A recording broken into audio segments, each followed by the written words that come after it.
So guys, जैसे कि last episode में हमने स्काई ड्रीम को देखा था और स्काई ड्रीम इलेक्ट्रोक्लक से बोलने लगा था कि तुम जो भी अभी कर रहे हो उसको जल्दी से रोक दो। फिर उसके बाद में इलेक्ट्रोक्लक उससे बोलने लगा था कि तुमको इसके बारे में चिंता नहीं करनी चाहिए क्योंकि मैं युवा के लिए सेकंड स्पेशल सी को ओपन कर रहा हूँ। इसलिए इलेक्ट्रोक्लक स्काई ड्रीम और आइसिस स्कॉर्पियो से बोलने लगता है कि तुम दोनों बस इसको देखते जाओ। लेकिन इसी साथ में हम देखते हैं कि स्काई ड्रीम और आइसिस स्कॉर्पियो उसकी पावर को देखकर पूरी तरीके से हैरान हो जाते हैं और उसी साथ में आइसिस स्कॉर्पियो स्काई ड्रीम से बोलने लगती है कि इसकी पावर तो सच में काफी ज्यादा प्योर है। लेकिन इसी साथ में हम देखते हैं कि इलेक्ट्रोक्लक ने उस सारी पावर को इस स्पेशल सी के साथ में कंबाइन कर दिया था। इस वजह से हम देखते हैं वो पावर चारों तरफ फैलना स्टार्ट हो जाती है। इसके बाद हम देखते हैं कि वहाँ पर चारों तरफ ग्रीन लिक्विड की बूंदे गिरने लगती है। फिर उसके बाद हम देखते हैं कि यहाँ पर काफी सारे पेड़ पौधे उगना भी स्टार्ट हो जाते हैं और ये जगह काफी ज्यादा ब्यूटीफुल भी लग रही थी। लेकिन इसी साथ में आइसिस स्कॉर्पियो भी इलेक्ट्रोक्लक की इतनी ज्यादा पावर को देखकर काफी ज्यादा हैरान हो जाती है और उसी साथ में स्काई ड्रीम तो काफी ज्यादा खुश लग रहा था क्योंकि ये जगह सच में काफी ज्यादा ब्यूटीफुल हो गई थी। फिर उसके बाद स्काई ड्रीम को यह भी पता चल जाता है कि उसने जिस सील को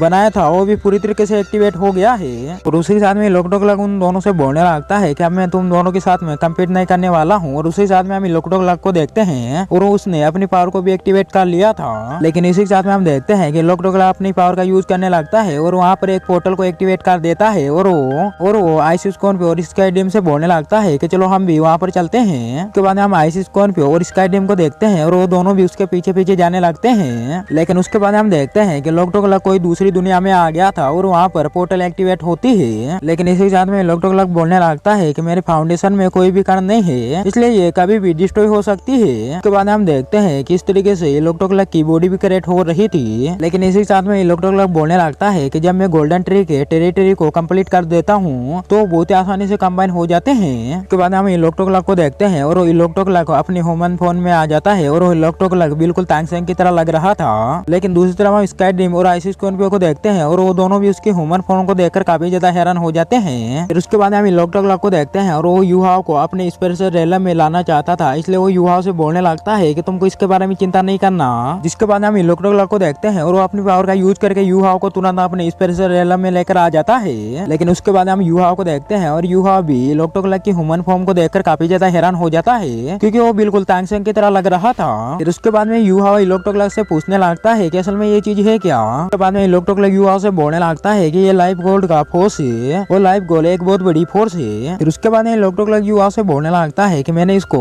बहुत दिनों से फोर्स किया है इसलिए इसके अंदर हेवन और अर्थ की पावर आ गई है। लेकिन इसी साथ में इलेक्ट्रोक्लक युवा से बोलने लगता है कि मैंने तुम्हारे लिए एक थर्ड आई को भी ओपन किया है, तुमको तो पता ही है। और उसी साथ में वो युवा से बोलने लगता है कि मैं भी इसके अंदर ही पला बड़ा हूँ। वो युवा से बोलने लगता है कि मैं तुम्हारी थर्ड मास्टर सोल बनने के लिए भी तैयार हूँ। उसके बाद में हम स्काई ड्रीम को देखते हैं और स्काई ड्रीम भी इलेक्ट्रोक्लक की इस बात को सुनकर काफी ज्यादा खुश हो जाता है। लेकिन दूसरी तरफ युवा इलेक्ट्रोक्लक से बोलने लगता है कि ये बात मेरी समझ से बाहर है लेकिन फिर भी मैं आपको धन्यवाद बोलना चाहता हूँ। फिर उसके बाद में इलेक्ट्रोक्लक युवा से बोलने लगता है कि तुम जितने ज्यादा स्ट्रॉन्ग होते जाओगे मैं भी उतना ज्यादा स्ट्रॉन्ग होता जाऊंगा।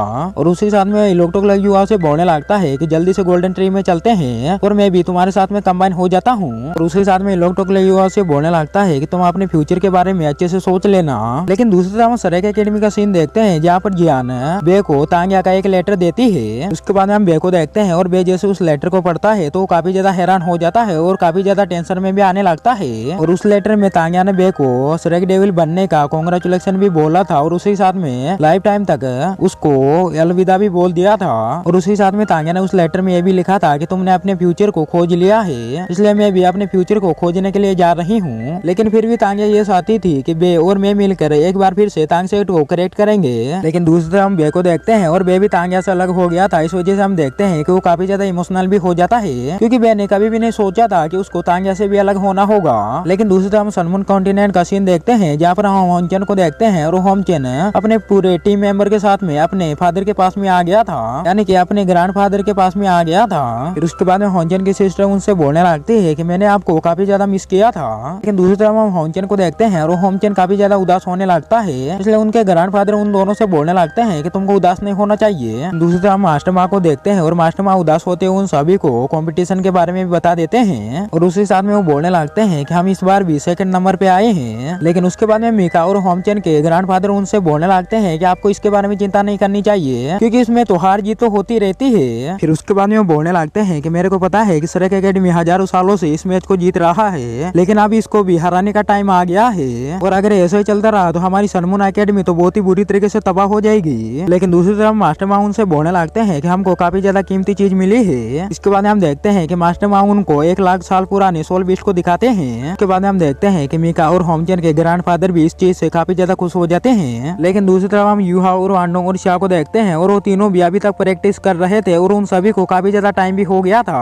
और काफी दिन भी गुजर गए थे। उसके बाद हम देखते हैं कि कुछ टाइम के बाद में शियाओ भी बाहर आ जाती है। जिसके बाद में मास्टर मु शिया से बोलने लगते हैं कि तुमने 4थे स्तर तक प्रैक्टिस की है तो तुम्हारा कैसा रिजल्ट आया है। फिर उसके बाद में शिया उनसे बताने लगते हैं कि मैंने अपनी सोल एबिलिटी की पावर के बारे में पता लगा लिया है। और आगे शिया बताने लगती है कि मेरी फ्लूट कंट्रोल भी कर सकती है और अटैक भी कर सकती है। और उसी साथ में वो अपने पोर्ट के बारे में बताने लगती है कि मैं अपने पोर्ट का यूज करके कंट्रोल, डिफेंस और अटैक भी कर सकती हूँ। और उसी साथ में शिया बोलने लगती है अगर मैंने इन सभी को एक साथ में कंबाइन कर लिया तो मैं काफी ज्यादा स्ट्रॉन्ग भी बन सकती हूँ और बड़ी से बड़ी बैटल को भी लड़ सकती हूँ। फिर उसके बाद में मास्टर मु शिया से बोलने लगते हैं कि आज दिन तक किसी ने भी ऐसा नहीं किया है और तुम पहली हो और तुम बहुत ही अच्छी तरीके से कल्टीवेशन कर रही हो। लेकिन दूसरी तरफ हम यूहा और वांडोंग को देखते हैं और वो दोनों भी बाहर आ गए थे। फिर उसके बाद में मास्टर मु यूहा और वांडोंग से बोलने लगते हैं कि तुम दोनों कहाँ पर हो। जिसके बाद में यूहा और वांडोंग बताने लगते हैं कि हम दोनों तांग सेक्टर से हैं। उसके बाद में वांडोंग उनसे बताने लगता है कि मेरी लाइट गॉड बटरफ्लाई विंग और मेरा हाउतियान हैमर, मेरे को ऐसा लगता है कि उनकी सोल एबिलिटी अटैकिंग टाइप की है और मेरे को पता चल गया है। इसलिए मैंने डिसाइड किया है कि मैं इसको कल्टीवेशन करने के साथ साथ इसके बारे में थोड़ी बहुत जांच भी करूंगा।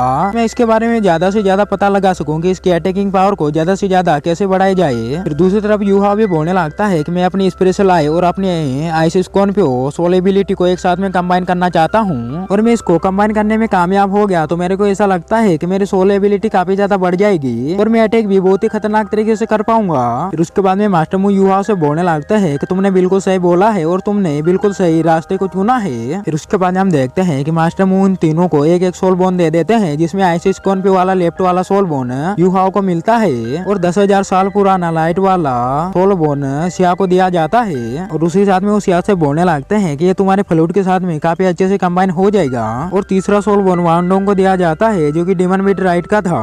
और मास्टर मु वांडोंग से बोलने लगते हैं कि ये तुम्हारी लाइट एट्रीब्यूट के लिए काफी अच्छी सोल बोन है। लेकिन इसी के साथ में मास्टर मु इन तीनों से बोलने लगते हैं कि तुम जल्दी से इस सोल बोन को एब्जॉर्ब कर लो। इसके बाद में उन तीनों को देखते हैं और वो तीनों भी इसके लिए मान जाते हैं। लेकिन दूसरी तरफ हम सरेक एकेडमी का सीन देखते हैं जहाँ पर काफी खतरनाक तरीके से हमें काले काले बादल दिखाए जाते हैं जो कि काफी ज्यादा डेंजर और काफी ज्यादा डरावने लग रहे थे। उसके बाद में हम सरेक एकेडमी के सिटी के सभी लोगों को देखते हैं और वो सभी काफी ज्यादा हैरान हो जाते हैं और उसी के साथ में वो काफी ज्यादा परेशान भी होने लगते हैं। लेकिन इसी के साथ में सभी को कुछ भी पता नहीं था कि अब यहाँ पर क्या होने वाला था। लेकिन दूसरी तरफ मास्टर मु को देखते हैं और मास्टर मु यूहा और वांडोंग और शिया की सोल बोन को एब्जॉर्ब कराने में हेल्प कर रहे थे और उन तीनों की निगरानी भी कर रहे थे क्योंकि कोई आकर उन तीनों को डिस्टर्ब ना कर सके।